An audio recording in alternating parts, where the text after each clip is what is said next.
Hello, welcome. Lana here from Relaxed Growth. Today we're talking about 7 relationships necessary. They are fundamental for cultivating overall inner harmony. This information is going to help shift how you relate with others because let's be honest, inner harmony and how we feel within our own skin, within our own body, within our own mind, within our emotions will inform how much harmony we experience with the outer world, with others, with other individuals, how we meet the world around us, how we meet challenging, adverse situations. So let's explore this. First of all, what does harmony even mean and why is it something that we want to be focusing on? Harmony is for me a feeling of being in union, being in unison, being in flow, being at peace. There's this quality of equilibrium. There's this sense that I'm in trust of my natural cycles and rhythms. I am in trust with how I, like I said earlier, meet life, meet adversity, how I show up. How resilient am I? How adaptable am I? When we are not in harmony within ourselves, we're going to be more fragile, more emotionally and psychologically brittle, rigid. We're not going to be so adaptable. And this is a really important piece because if we want to be responding to life rather than reacting, so being in what's called a parasympathetic state in the nervous system, which is more rest, digest, it's also a generative spot, versus react, which would be a sympathetic nervous system place, which is fight, flight, freeze, sometimes fawn. We don't have the same capacity to meet life from a less exerting place when we're not in inner harmony. So that's the setup for this. Now, one of the reasons this is so important when we are looking at how we're going to be in relationship with other people is when we are in harmony with ourselves, we have more faith in ourselves. We are taking better personal care of ourselves. Our confidence grows. We have more integrity because we are doing the things that we know we need to do to improve our relationship with ourselves and in turn relationships with the outer world, like I said, with individuals and with how we meet any kind of relatability in the outer world. Now, if we are not healthy and in harmony and in self-trust and self-confidence, in a place of self-worth within ourselves, one of the big challenges that we're going to encounter is codependent relationships. So that could be in our intimate relationships, but it can also be in relationships with colleagues, friends, peers, where we are needing their approval. And I'm not suggesting that we don't want to fit in. We need to fit in. This is part of human nature. It's part of what keeps us feeling like we are safe and supported and alive. It's wired in the primal brain. However, when we are allowing what others think of us, how they relate to us, to override and inform what we think of ourselves or how we operate in the world, that's a problem. So we don't want to have codependent relationships. We want to build healthy interdependent relationships. So we must begin with creating inner harmony within ourselves. So I'm going to introduce to you, and this is based on the chakras. This is an ancient energetic wisdom template, a system. And a lot of my work over the 25 years that I've been teaching is built upon this foundation, this blueprint called the chakras. So here's how I'm setting this up for you. Number one, physical matter. What is your relationship with your body? How do you treat your body? How do you relate to your body? How do you nurture and nourish your body? How do you tend to it as far as like what you're feeding it? How you are giving it rest, rejuvenation? How is your sleep? What's going on there? How do you move your body? And when you're considering movement, is it something that you're begrudgingly doing, or does it bring you a sense of enjoyment? Now, on an energetic level, the emotional shadow here is fear. So what is your relationship with fear? Because that's stored in the body, that will inform the wellness of your cells. And as your cells divide and replicate, that imprint of fear will be there. We will have natural fear. However, are you living and leading your life through the lens of fear? Contraction, smallness. That again will put you in a precarious place where you might enter into codependent relationships because you don't have self-trust and confidence in yourself. Number two, a relationship with your emotions. So the second chakra is about emotions. This is also where duality comes into play. So can you relax in a relationship with how you feel and express yourself emotionally? Or does that make you contract up? Maybe you feel that in your throat. Maybe you feel it in your gut. Maybe your shoulders hunch in. Maybe mentally you're like, nobody wants to hear what I have to say. When I was young, I was told I felt too much. Well, let me tell you something. Being a person who also identifies as being emotionally sensitive and empathic, I feel a lot, but I've turned it into a superpower. When we can learn to convert that sensation of over sensing and tuning into others' energies, and we can create healthy boundaries around that, when we can discern our energy versus someone else's, and we can get more grounded in this higher current, this higher charge of energies, awarenesses, intelligence being activated in us, this becomes our superpower. Your problem is not that you feel too much. The challenge is that you are not knowing how to distill and discern whose energy you have, how to let it go, and how to come into personal responsibility for just your emotional energy and not feel obligated or dutiful or somehow like you are responsible for how others feel. So, are you comfortable as well with pleasure, sensuality, sexuality? Are you able to express and create on an energetic emotional level? The shadow emotion here is guilt. These are going to be emotional shadows we all share. This is collective. You are not special or unique if you recognize yourself in these, such as fear, such as guilt, shame being the next one.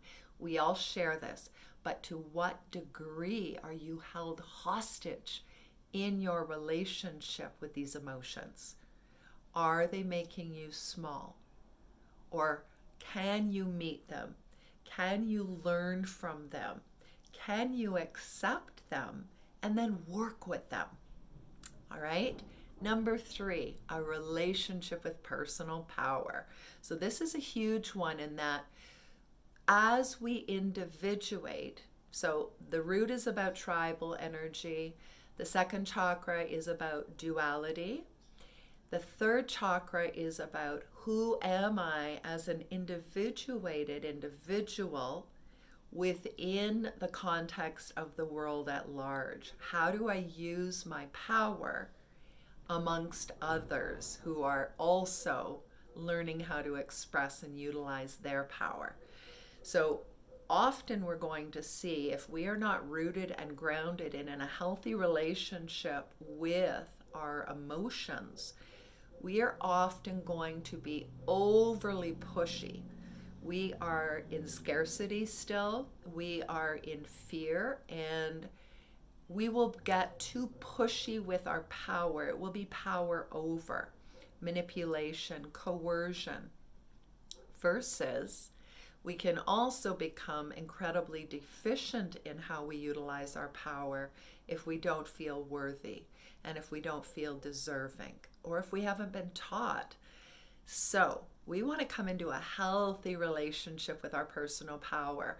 And when we are in that place where we've tried maybe being deficient and not owning our power and our right to be in our own autonomous flow with our soul's desire for us or the divine's will to work through us, we are going to feel disenchanted. We're going to feel purposeless. If we've been overexerting and over pushing and bullying for our power or a piece of power, because remember, it's false power. It's not power that's flowing through us. It's power that we're grasping at, all right? We're going to eventually realize, you know what, I've achieved success, or I've accessed and accumulated certifications, acknowledgement. It doesn't mean anything, though. I have all of these things. I've gotten where I thought I was supposed to get, and I feel empty.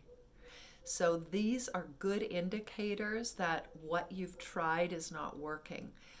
True, healthy personal power must come through the heart. That is the filter. It needs to be something that is going to benefit the whole, not just ourselves. It's not me-centric or narcissistic. So the energetic level, the emotional shadow here is shame. I mean, how many ways do you shame yourself? How many ways does society and marketing and the culture shame us and tell us, you know, we're just not enough? This is so embedded into us that learning to heal shame so that we can work with our personal power in a respectful, honorable way is going to be a process, but it is possible. I'm telling you now. Let's move on to number 4. 4 is a relationship with your inner trust. So, how easily can you forgive past mistakes, things that have been done to you, or past mistakes that you have made, things that you have deemed errors? This, when you can bridge what has happened in the past to who you might be becoming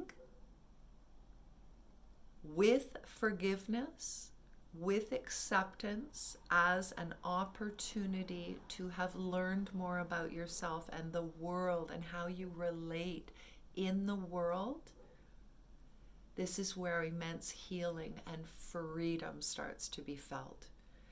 Please hear this. You cannot do differently if you don't know differently.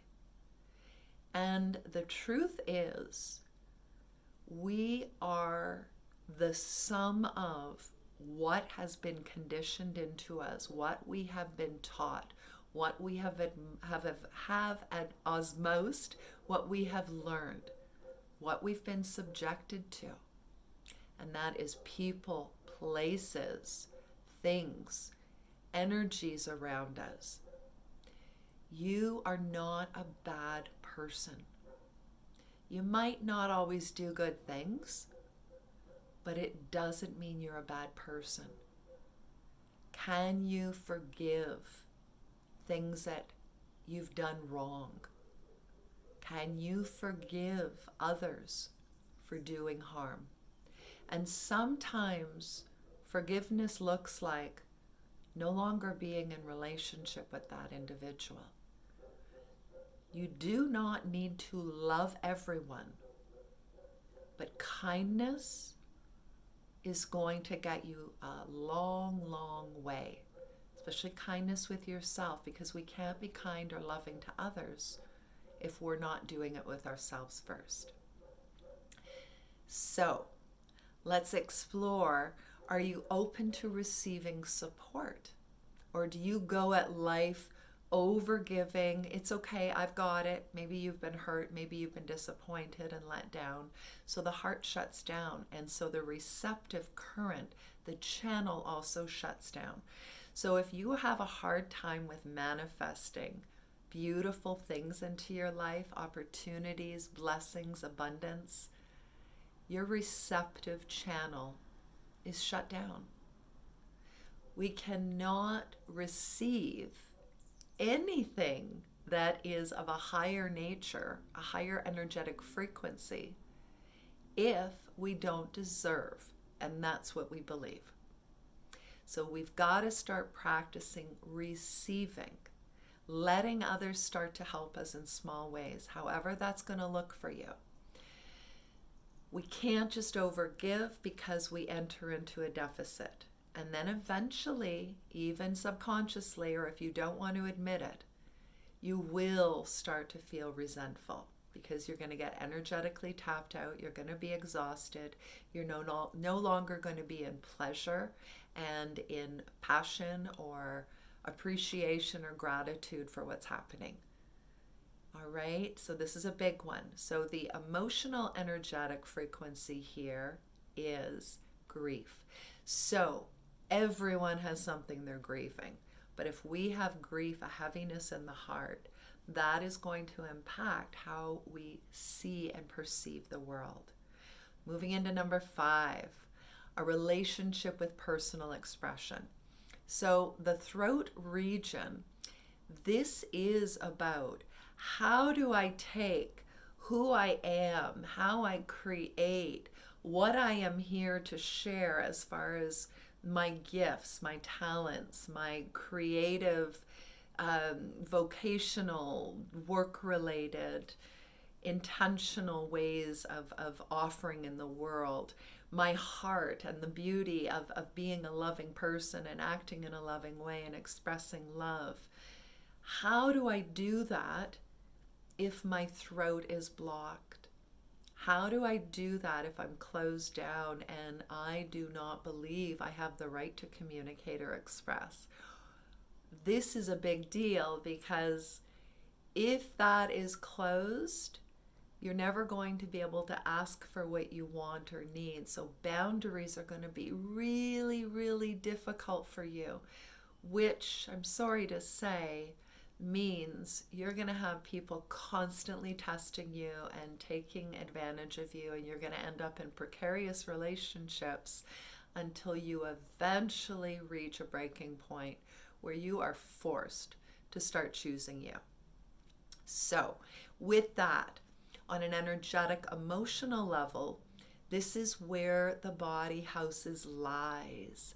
So lies can be the things that you are saying that are dishonest, but they're also the things that you might be out of alignment with that you're not saying, but you're doing, such as not being in integrity with yourself and, of course, others. So you're saying you want to do this, but you're doing something else. So you know that you're lying to yourself.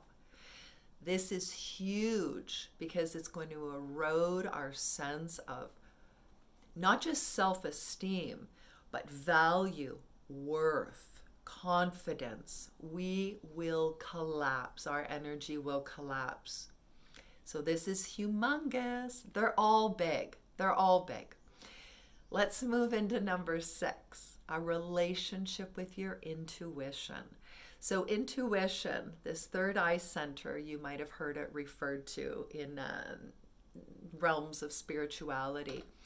This is considered the portal of perception. This is where we see beyond what the eyes can see, and we start to see symbolism. We start to see patterns. We start to see things through oracles and messengers and synchronicities, serendipities. We start to piece things together that go beyond the intellect and require us to tune into our sensory gifts. So, how have you been taught about your intuition or this sense of knowing things without quite knowing how you know them? Have you been taught to trust this inner wisdom or this inner guidance? I call it the inner mystic. Or have you been taught that that is witchcraft, that is blasphemy, that is the evils of the devil? Who taught you that? Who taught them that? Because this is an innate gift we are all born with. The intellect is groomed. Words are taught to us. But if you travel around the world, the way we express words sounds different. What I mean by that is our universal language is symbolism and interpretation. So just let that sink in for a moment. When you can become more self-guided, start to grow your relationship with your inner wisdom, your trust in yourself begins to grow. You start to wake up. You feel things that are happening. And I'm not talking about as an empath picking up other people's emotional energies. I am talking about what is going on in the world. You tap in to frequency. This is powerful, but you also get more guided within yourself. It's like this inner GPS that we all have gets dialed in. So you make better choices for yourself. The emotional energetic here is illusions. So, what have you been taught that was not true? What have you been groomed to believe, to see, to understand, to interpret that isn't true? Whose beliefs are you carrying forward that have been impressed upon you that are not true? This is going to also crack your freedom open in ways you cannot even possibly imagine. Because you will then be interpreting the world, not just from a responsive place, but from a higher vantage point. You have this capacity to zoom out of the practicalities of your life, the linear thinking of your life, and see from multiple angles, through multiple facets. Let's jump into the final piece. These 7 pieces that must be cultivated and nurtured for you to experience overall inner harmony. Number 7, a relationship with your higher self.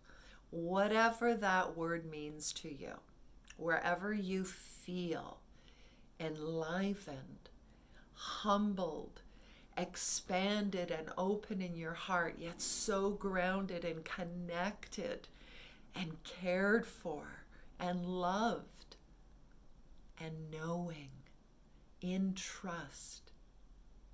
This is your highest version of self. This is your source, your God self, the great mystery. This is universe. This is nature. Whatever it is for you, we must have a connection with something bigger than us, something that is benevolent. And if you think of it, you have come into existence. You are in alignment with nature. We have those same cycles and rhythms that nature does, and nature also being animals. We are born, we grow, we mature, we die, we decay. We are born. The cells are doing it all the time. Nature is doing it. The animals do it. when we get aligned with something greater than us, we can forge a relationship with a level of trust that we will move through the darkness.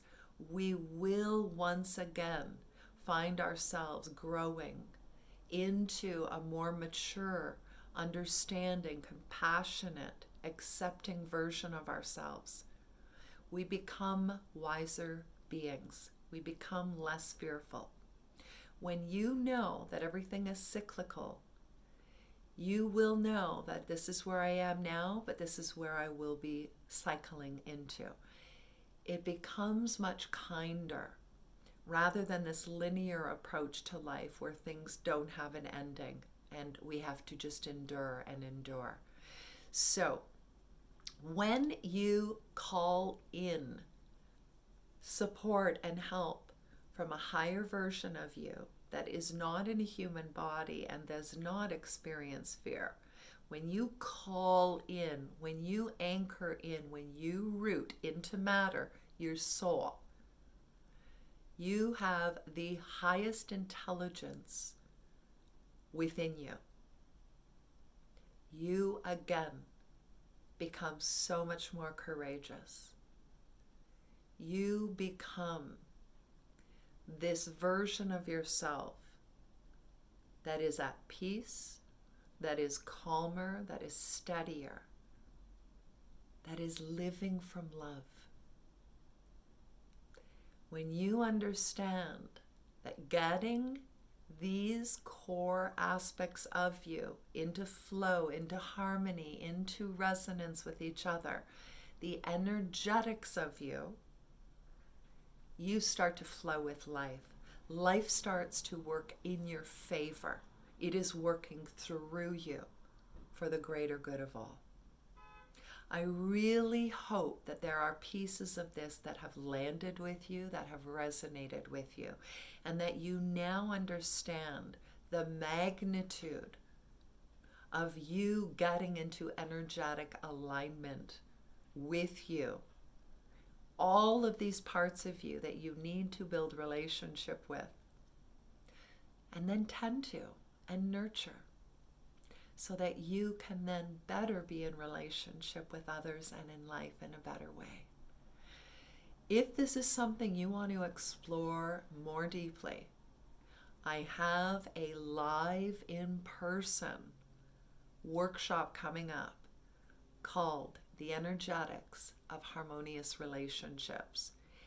It is one of 3 parts in my Grounded Spirituality series for emotional, energetics, and sensitives, and empaths. Anyone that is on the spiritual path, anyone that identifies as a healer, a teacher, a light worker, parents and individuals that want to become more aware and grounded, more aligned with their energy so they can live from their hearts and be better for their families, for their children, for their community. This is how we will heal the world, the disharmony in the world. We come into harmony within ourselves first. If you are listening to this video teaching afterwards, and it's not the time in the annual calendar year for me to be offering this live and in person, I will have a digital course available. You can access that on my store page on my website, lanaboyack.com. When you're there, check out the events tab. You will see if this event, this workshop is happening live. Harmonious Relationships. I would love to hear from you if this landed with you. Give me any insights, anything. It really feeds me to have this back and forth with you. Let me know where you're at right now, what relationship you are building. Sending you tremendous love, blessings, and so much encouragement to keep moving forward. This is your personal responsibility, is to come into energetic resonance and harmony equilibrium within yourself. Nobody's going to do it for you. I love you. I see you. I'm with you. Blessings in all ways.